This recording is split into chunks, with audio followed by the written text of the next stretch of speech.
In Shakahola, what has happened, we have had loss of life, which is denying people the right to life.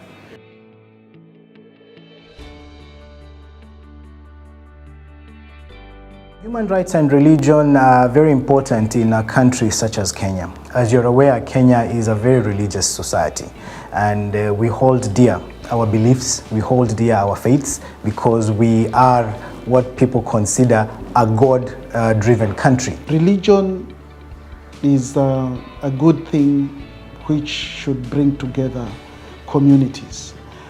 Both Islamic religion and Christian religion is to build a network, coalition, cohesion, and coexistence amongst communities, and also make communities to work together towards achieving certain goals through the religion setup. Religion is a very emotive issue in this country.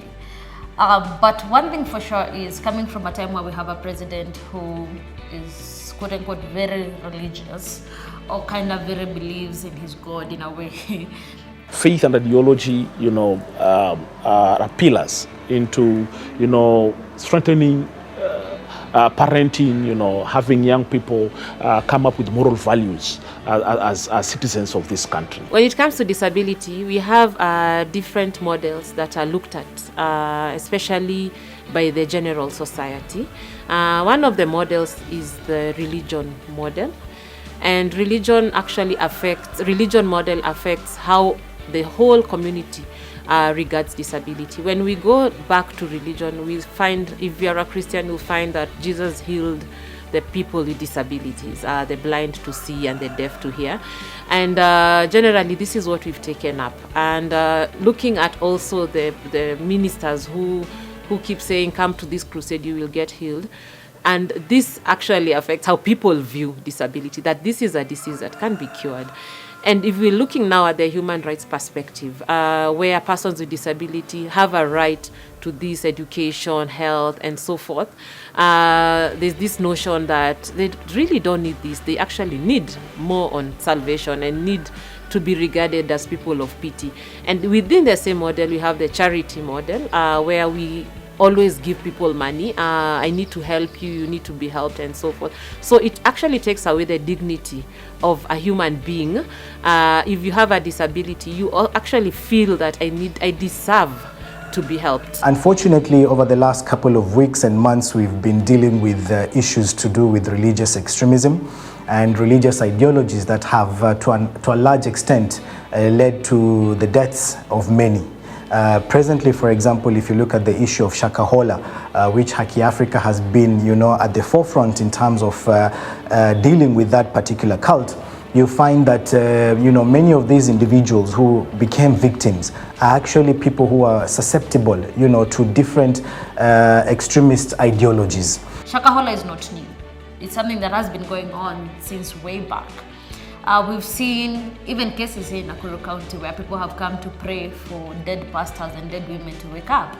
All these are cultistic ways of dealing with human beings. Churches are now being used for, unfortunately, money laundering. We call it wash nowadays. We've seen pastors with no goal, with no objectives, attracting masses. I'm gonna sell you water for 20 shillings and all of you are gonna follow me to Tanzania and wherever else. What does this mean? It means that citizens are looking for hope. In many situations, these individuals are left desperate, wanting to cling on to situations that will save them from the perils that they're going through in life. So when they came across this particular cult that promised them heavens and promised them a good life after death, it was very easy for them to easily accept, the teachings of this particular cult. Through the misinterpretation of the holy, books, as again, transition from Islamic, and now we are seeing the emerging issues with the Christian religion. And this is brought by a very big gap that we have as a country. It's unfortunate that our country is a reactive, nation. We wait for things to happen and then form committees, to try, discussing around. The same way in 2016 during Masjid Musa raid, we formed, committees in trying to find solutions. And yes, we were able to unpack and, demystify the different conversation on Al-Shabaab and religious, indoctrination in the long run, but we forgot about the Christian community. And now you see the emerging of cases of like the Shakahola massacre, having Christian religious leaders, doing things that are not expected by the community, that are out of, our expected norms. As far as the situation in Shakahola and Kilifi County is concerned, so many lives were robbed. Many people died. Right now we are talking of more than 300 people, lives which are lost because of false preaching. As a country, we know that issues of religion are very important because they are enshrined in the Constitution. Freedom of religious belief is open and people are free to exercise their religion as long as the exercise of that religion does not infringe on any other person's rights. In Shakahola, what has happened, we have had loss of life, which is denying people the right to life. Children were starved, which is denial of the right to food. They were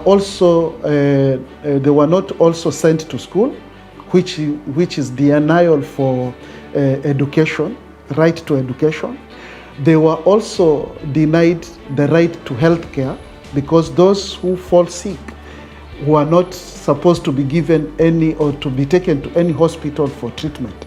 So you find these rights were denied through the false preaching. The human rights has been violated through religions because these are preachings which are not even in the Bible, but you will see some preachers coming up with different ideologies and different thinking of the Bible and radicalized community and even communities, their earnings, they take all their earnings to these pastors and their families end up suffering because all the earnings are giving it to the pastors with the name of you're going to heaven or you're going to get good life, I don't know, all these things. So I think the issues of human rights in religion has really hampered our community and is something which as a community or the government should also look at it deeply, because now we cannot just say religion, people going to church, they are very safe and all that, while all these things are happening. But we've learned from the Shakahola massacre that, a person can just wake up tomorrow and lead hundreds on a suicide path. And that is something we must regulate. Every religious institution must be accountable to some form of authority. And we really need to invest more into strengthening the religious structures, not only dealing with Islamic religion the way we did with the madrasa, setting up curriculum. The same should have been done by the Sunday schools and the Christian religion. And this tells us now that we are approaching this, we should do it wholesomely, once and for all. Also look at the Hindu community, the cultural, diversity we have, elders, all these can also be misused as loophole, to coerce young people into doing, unexpected, behaviors. And as a civil society is the voice of the citizen. That's why I'm saying as a citizen, we need to rise and start seeking for accountability when it comes to these mushrooming churches, these mushrooming prophets, and so on and so forth. Let them be kept accountable. Let us keep them accountable for the death of citizens who've gone there unknowingly brainwashed and they die of hunger. Others are killed at the same time. So if we have churches committing murder, if we have churches robbing from people, why do we still have a government if they're not going to keep them accountable? So it's our role in the civil society to keep the government accountable so that they can now regulate these people, because that is why the people voted for their representatives in government. Do I know my religious leader? The person who stands in the pulpit, what kind of a person is he? Where is he from? What is his background? Which family does he come from? What is that one thing that the religion offers that the masses follow? What is that one thing that the politicians find in churches that they feel like every Sunday we need to have a Thanksgiving. What is that one thing that makes our government fear regulating churches? Where were the security arms, the enforcers of the law when these things were happening? Despite of so many lives being lost, we still haven't found justice for the Shakahola victims. Which model do you ascribe to? Do you ascribe to the charity model, which dictates that persons with disability are people who need to be assisted, to be given alms for help? Or do you ascribe to the religious model that says that these are people who should be healed? Or should you ascribe to the human rights model, which says that these are people who deserve their rights to education, health, and so forth, and also the dignity that they need to have, not only as human beings, but also as citizens in the country? But these are questions that Kenyans need to ask of themselves and make sure that those questions are answered for prosperity of our country.